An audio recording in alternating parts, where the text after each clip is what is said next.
നമസ്കാരം. പ്രധാന വാർത്തകൾ. സംസ്ഥാനത്ത് ഇന്ന് പരക്കെ മഴയ്ക്ക് സാധ്യത. ചിലയിടങ്ങളിൽ അതിശക്തമായ മഴയ്ക്ക് സാധ്യതയുണ്ടെന്ന് കാലാവസ്ഥാ കേന്ദ്രം അറിയിച്ചു. കോഴിക്കോട്, വയനാട്, കണ്ണൂർ, കാസർഗോഡ് ജില്ലകളിൽ ഓറഞ്ച് അലർട്ടും ആലപ്പുഴയിലും എറണാകുളം മുതൽ മലപ്പുറം വരെയുള്ള ജില്ലകളിൽ ഇന്ന് യെല്ലോ അലർട്ടും പ്രഖ്യാപിച്ചിട്ടുണ്ട്. രാമോജി റാവു അന്തരിച്ചു. വ്യവസായിയും രാമോജി ഗ്രൂപ്പിന്റെ തലവനുമായ രാമോജി റാവു അന്തരിച്ചു. 87 വയസ്സായിരുന്നു. രക്തസമ്മർദ്ദം, ശ്വാസതടസ്സം അടക്കമുള്ള ആരോഗ്യ പ്രശ്നങ്ങളെ തുടർന്ന് ഹൈദരാബാദിലെ സ്വകാര്യ ആശുപത്രിയിൽ ചികിത്സയിലിരിക്കെയാണ് വിടവാങ്ങൽ. കുറച്ച് വർഷങ്ങൾക്ക് മുമ്പാണ് രാമോജി അർബുദത്തെ അതിജീവിച്ചത്.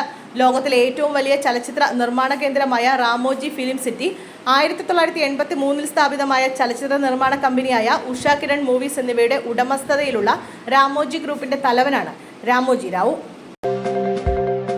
തൃശൂർ DCCയിലെ തമ്മിൽ തല്ല്. DCC പ്രസിഡന്റ് ഉൾപ്പെടെ 20 പേർക്കെതിരെ കേസ്. തൃശൂർ DCC ഓഫീസിലെ കയ്യാങ്കളിയിൽ അടിയന്തര നടപടി. DCC പ്രസിഡന്റ് ജോസ് വള്ളൂർ ഉൾപ്പെടെ 20 പേർക്കെതിരെ കേസെടുത്തു. DCC സെക്രട്ടറി സജീവൻ കുരിയച്ചിറയുടെ പരാതിയിലാണ് കേസ്. ലോക്സഭാ തെരഞ്ഞെടുപ്പിലുണ്ടായ പരാജയം ചർച്ച ചെയ്യുന്നതിനായി കഴിഞ്ഞ ദിവസം ചേർന്ന യോഗമാണ് കൂട്ടത്തല്ലിൽ കലാശിച്ചത്.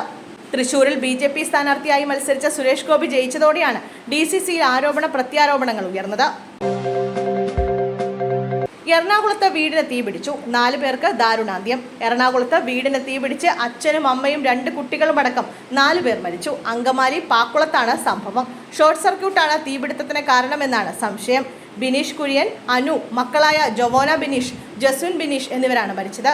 തീ പൂർണ്ണമായും അണച്ചു. രാത്രിയായതിനാൽ തീ പടർന്നു പിടിച്ചത് പ്രദേശവാസികൾ അറിഞ്ഞിരുന്നില്ല.